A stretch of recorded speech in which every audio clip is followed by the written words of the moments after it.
سلام، ستاره هستم. به کارگاه خیاطی من خوش آمدید. برای این پنجره من میخوام پرده رومن بدوزم، درست کنم.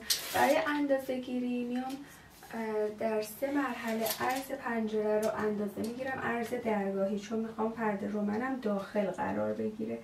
اولین اندازه من هست 125 سانتی، یادداشت میکنم.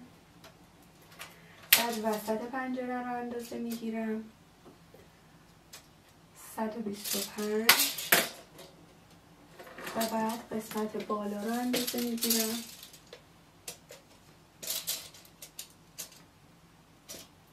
124 و نیم. 124 و نیم. برای قد هم همینطور 3 مرحله اندازه میگیرم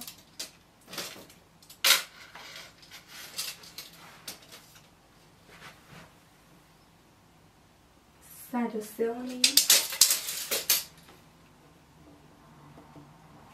وسط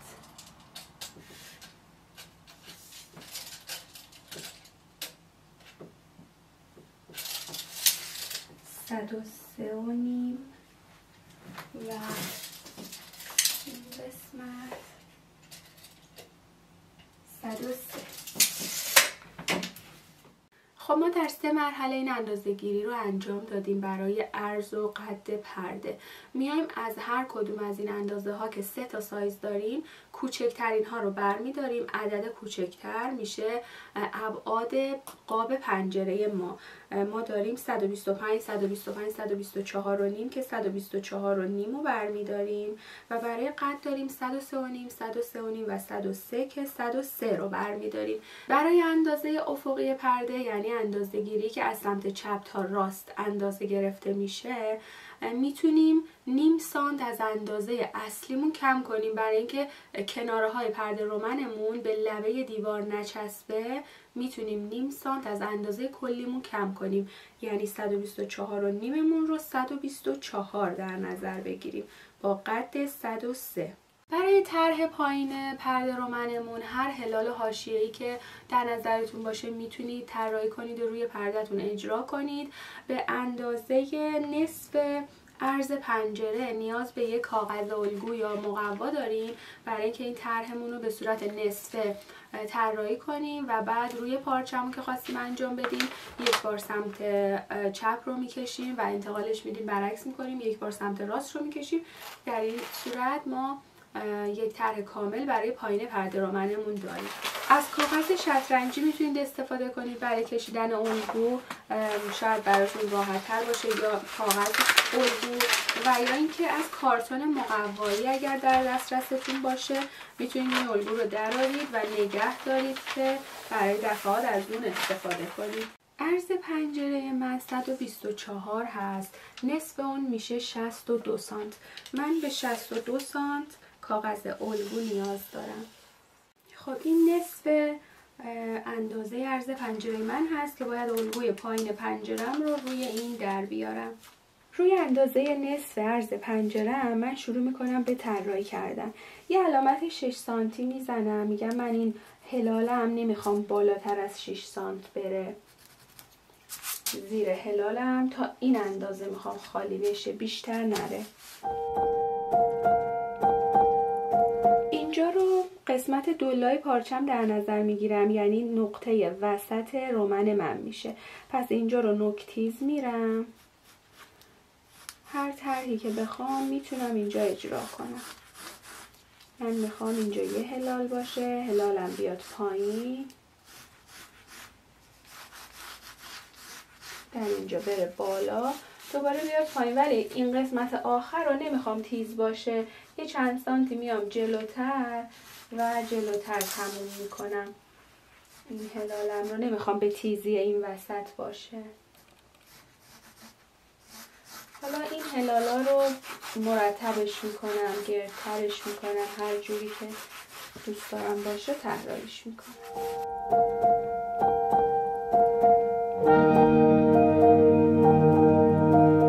این طرحی که انجام دادم رو میتونم دلا کنم. دلا قیچی بزنم که 2 تا ازش داشته باشم.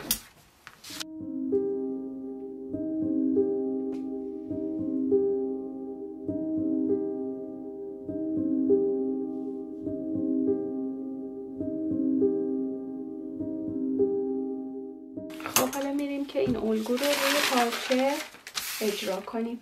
پرده رومن ما قرار بود 124 سانت عرض داشته باشه. آستر من دقیقاً 124 سانت عرضش هست. برای قد که قد پرده من 103 سانت بود، به علاوه 10 سانت من 113 سانت این رو اندازه گرفتم. پس به قدمون 10 سانت اضافه میکنیم، اما برای کناره ها هیچ اضافه در نظر نمیگیریم. حالا این الگویی که برای پایین پرده در آوردیم رو روی آسترمون قرار میدیم و به فاصله حدود 1 سانت 2 سانت از لب کار که قرار جای دوخت ما باشه، ما این طرح رو انتقال میدیم روی آستری و میکشیم شکلش رو.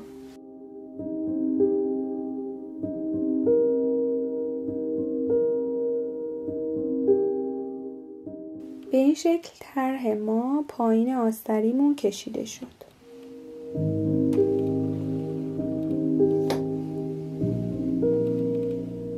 پارچه اصلی رو من به شکلی برش زدم که از 2 طرف از کناره ها یکی 10 سانت اضافه تر داره، ولی قد پارچه دقیقاً اندازه قد آستری هست. این کناره 10 سانتی که بیشتر هست رو به داخل تا می‌کنیم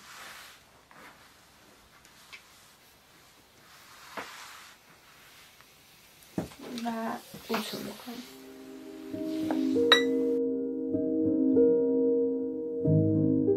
حالا این جایی که اضافه که تا کرده بودیم و اتو کردیم رو به این شکل دلا می‌کنیم،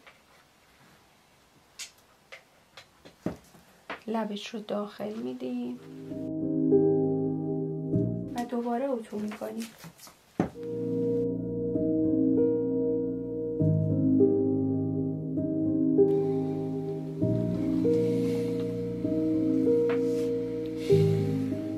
حالا از لایه زانفیکس استفاده می‌کنیم به اندازه قد پرده. این رو اینجا میذاریم به اندازه قد پارچه.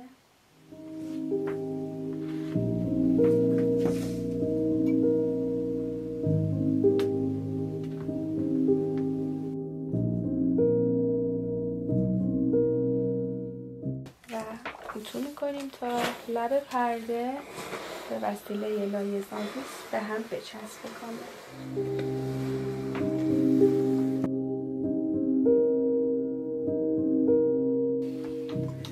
طرف پردم همین کار رو انجام میدیم. بعد از اینکه هر دو طرف کارم رو تا کردم و تو کردم، لایه زانفیکسش رو چسبوندم، این قسمتی که لبه پایین کارم هست و طبق شابلونی که در آورده بودم خط انداختم، با سوزن فیکس میکنم پارچه اصلی و آستری رو که ببرم زیر چرخ بدوزم و اینا تکون نخورن و جا به جا نشن. به همین علت اینا رو سوزن کاری.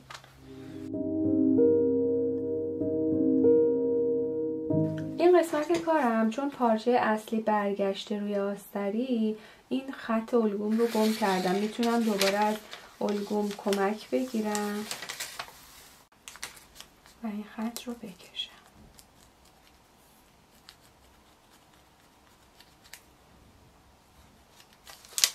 خب شروع میکنیم روی خط الگومون رو دوخت میریم.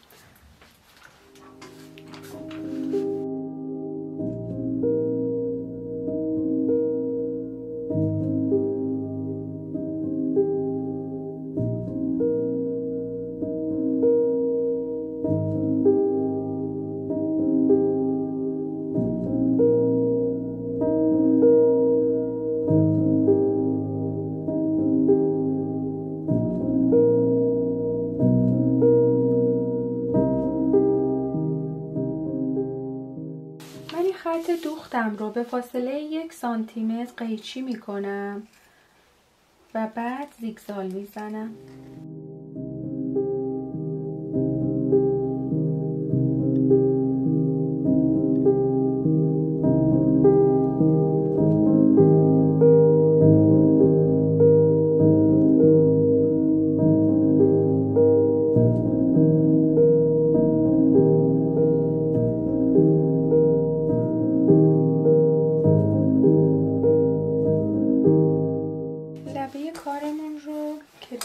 زدیم و زیگزاگ هم زدیم. شروع میکنیم. من میخوام از این یراق پایین رومنم استفاده کنم. میام یه اندازه تقریبیش رو اینجوری در نظر میگیرم، به خاطر اینکه برام مهمه که یه دونه از این منگوله ها حتما تو قسمت تیزی این وسط بیفته. میبینم که مناسب هست اگر از اینجا شروع کنم. میبینم خب بله یه دونه از اینا توی این وسط قرار میگیره. حالا با چسب حرارتی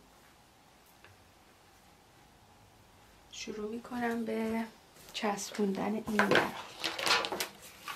برای اینکه سر یراقم تمیز برش بخوره، قبل از اینکه برش بزنم من یه مقدار چسب رو به این شکل میزنم اینجا. صبر میکنم این چسب که خشک شد، بعد قیچی میزنم که این قسمت نوارم تمیز جدا بشه و ریش ریش نشه.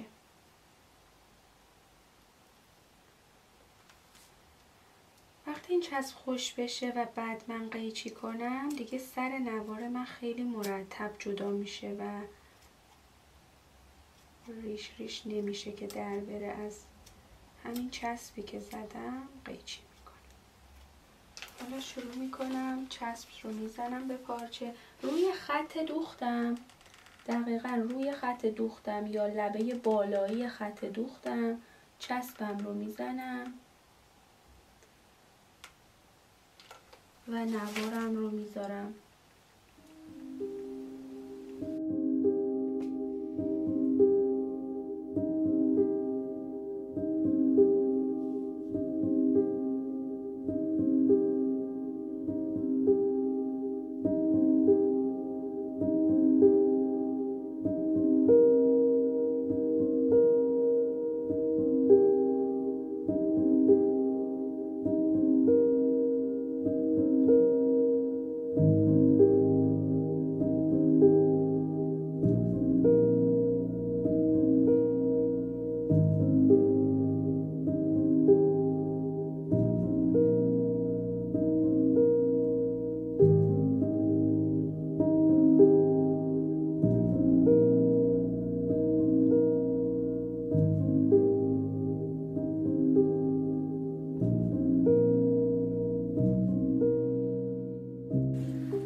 در این قسمت چسب میزنیم چون میخوایم قیچی کنیم و ریش ریش نشه نوار.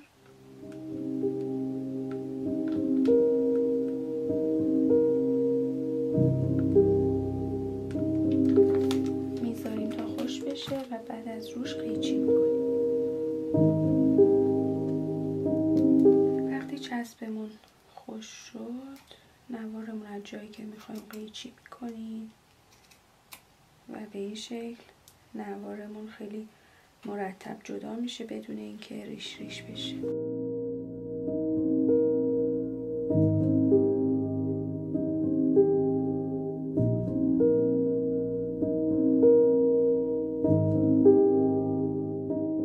این قسمت لبه بالایی رو هم اگر بخواهیم میتونیم یه بار دیگه اینجوری آروم چسب بزنیم که این قسمت بالا هم بیشتر بچسبه به این شکل.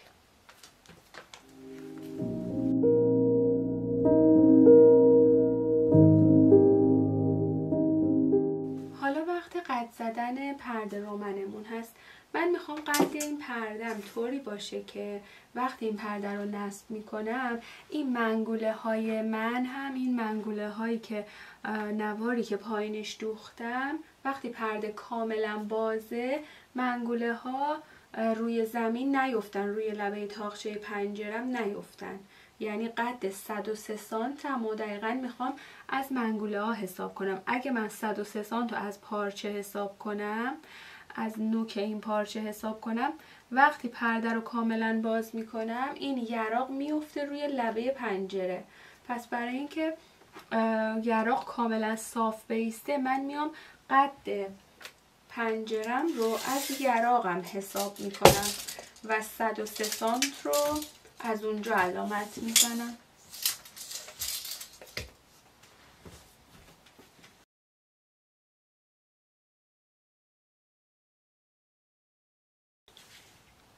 در 3 تا از یراقای ما تو بلندترین نقطه قرار گرفتن، اولی، آخری و وسطی. ما میایم از همون 3 تا نقطه این علامت 103 سانتمون رو میزنیم، چون بقیه یراقا وقتی تو قوس قرار گرفتن پایین و بالا رفتن، ولی ما یراق منگوله اولمون، آخرمون و وسطیمون دقیقا روی خطی تمام شده که یکسان هست، به یک اندازه بلندی دارن و ما این 3 تا رو نشونه قرار میدیم، از اونجا 103 سانتمون رو علامت میزنیم.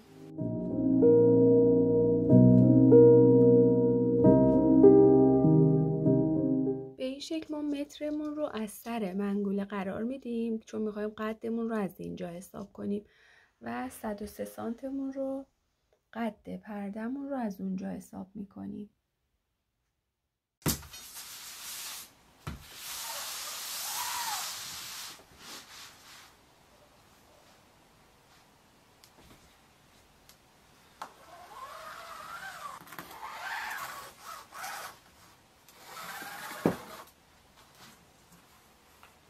ما خط قدمون که مشخص شد، خط قدمون رو که انداختیم، میایم حدود 6 سانت علامت میزنیم. 6 سانت از خط قدمون بیشتر علامت میزنیم. برای تا کردن لبه بالای پردمون این خط رو لازم داریم.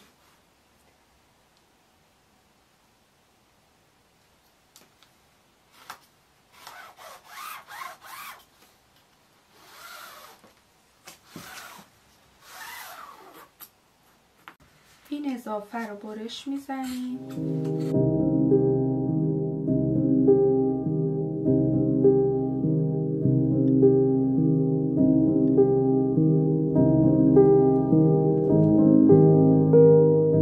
من برای که خط اتوم رو درست پیدا کنم 2 تا سنجاق از روی خطی که انداختم میزنم که از اون سمت مشخص بشه.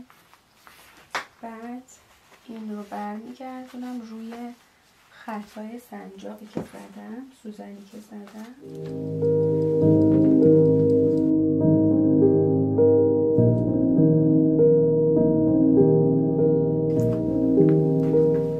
سوزنا رو در میارم، یک بار دیگه پرس میکنم. این لبه رو یک بار دیگه تا میکنم به داخل.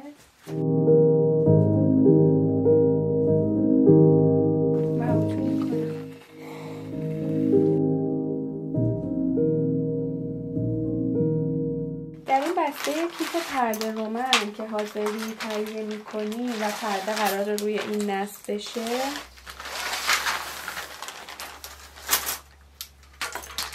ما اینجا یه چسبی داریم که یک طرفش به این میل پرده رومن چسبیده و ما این طرف رو باید بکنیم و بالای پردمون بدوزیم.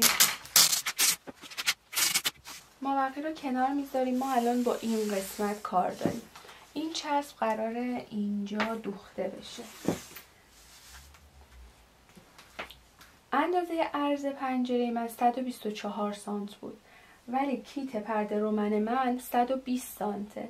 به خاطر همین من میام از دو طرف کارم 1-2 سانت خالی میذارم به یک اندازه و بعد این چسب رو اینجا ثابت میکنم. برای اینکه دوخت از این ور کارم پیدا نشه من این رو به اینجا میدوزم و بعد اینجا رو با زانفیکس به خود پرده میچسبونم.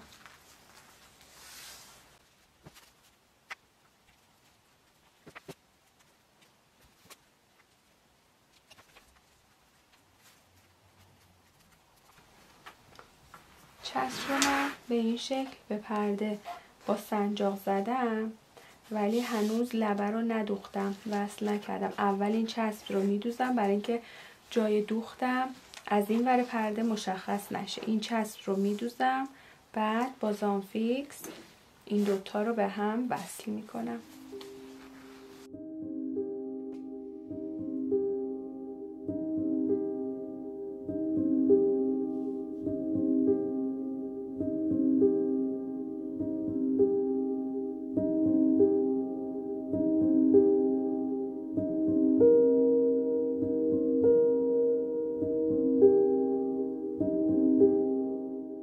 وقتی چسب رو به این قسمت از پرده رومنمون میدوزیم و بعد از آن فیکس برای چسبوندن این دو لایه به هم استفاده میکنیم، نتیجهش این هست که هیچ خط دوختی روی پردمون باقی نمیمونه و یک دست و زیبا به این شکل انجام میشه.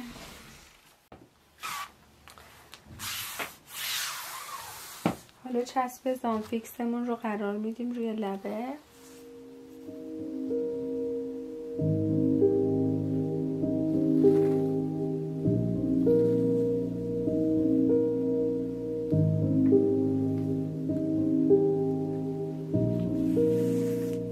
برمیگردونیم و اتو میزنیم.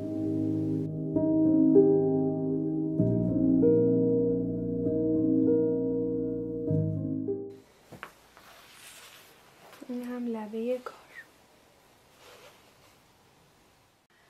من میخوام تقسیماتم رو توی این پرده 20 سانتی در نظر بگیرم. پیله هام رو 20 سانتی علامت بزنم.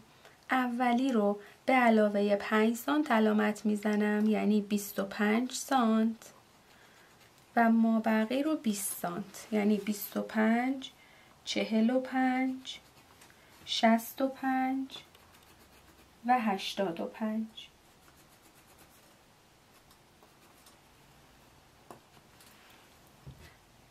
طرف مقابل رو هم به همین شکل اندازه میزنم. 25 45 65 و 85. اولی 25، مابقی فاصله هم 20 سانتی. این پرده قراره 2 طبقه جمع بشه و ما به علامت‌های دومی و چهارمی نیاز داریم تا میلمون رو روی این 2 تا خط بدوزیم که این پرده جمع بشه به بالا. پس ما علامت دوم و چهارم رو از این طرف به اون طرف وصل می‌کنیم.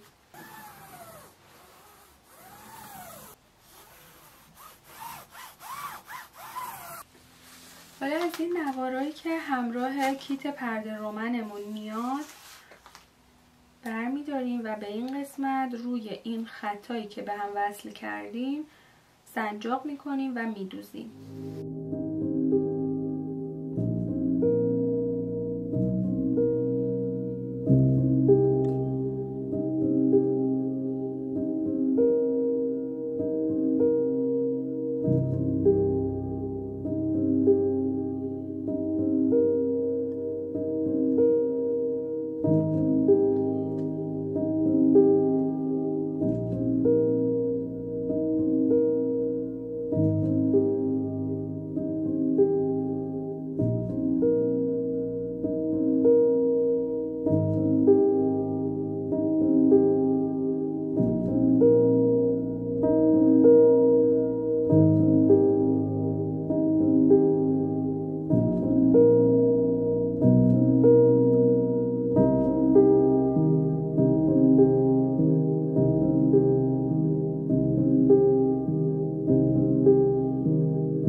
از این میله هایی که داخل بسته کیت پرده رومن هست نیاز داریم و اینا رو باید از این قسمت داخل این نوارایی که دوختیم بذاریم. این پشت میایم اینجا یه چرت کوچیک، یه شکاف کوچیک ایجاد میکنیم.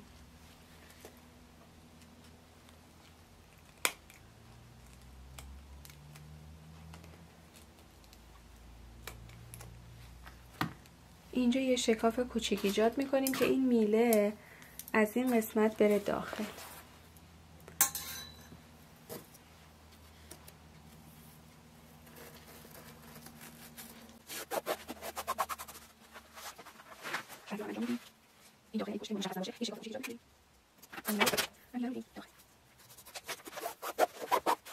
در این ابعاد پرده، در این ابعاد رومن با این قدی که این رومن داشت 103 سانت قدش بود و همینطور پایینش هم یراق دوخته میشه، ما نیازی به اون میله سنگین پایین پرده نداریم، چون این یراق خودشون سنگینی دارن، پرده رو خوب نگه میدارن و همینطور قد این پرده هم کوتاهه و 2 طبقه میخوره، پس نیازی به اون میله پایین نداره. حالا وصل کردن این کیت به این شکلی که ما میایم این بندا رو آزاد میکنیم، باز میکنیم. این کیت ما 3 تا بند داره، ما میایم یکیش رو ابتدا و یکی انتها، یکی هم وسط در نظر میگیریم.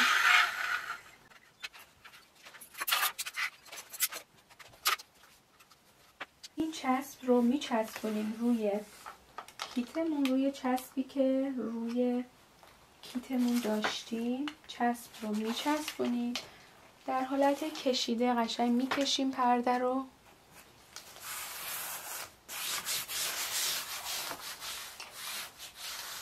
میچسبونیم. حالا پرده رو به پشت پهن میکنیم و بندا رو از داخل جای مناسبش عبور میدیم.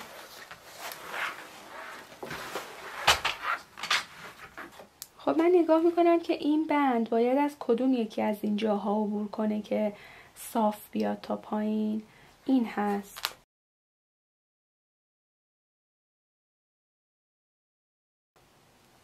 این بند رو از اینجا رد میکنم. از بعدی هم باز به همون شکل که از بالا صاف اومده پایین باید از این عبور کنه. از این هم عبور میدم و اینجا گره میزنم.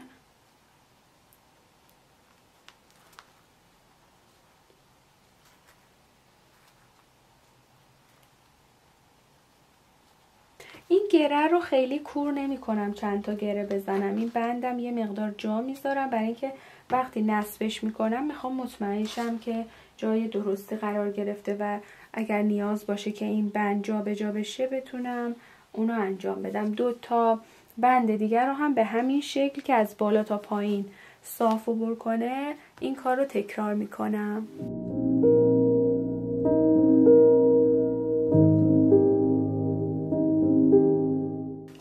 پرده ما آماده شد و میبریم که نصبش کنیم و روی کار ببینیم که به چه شکل عمل میکنه و جمع میشه.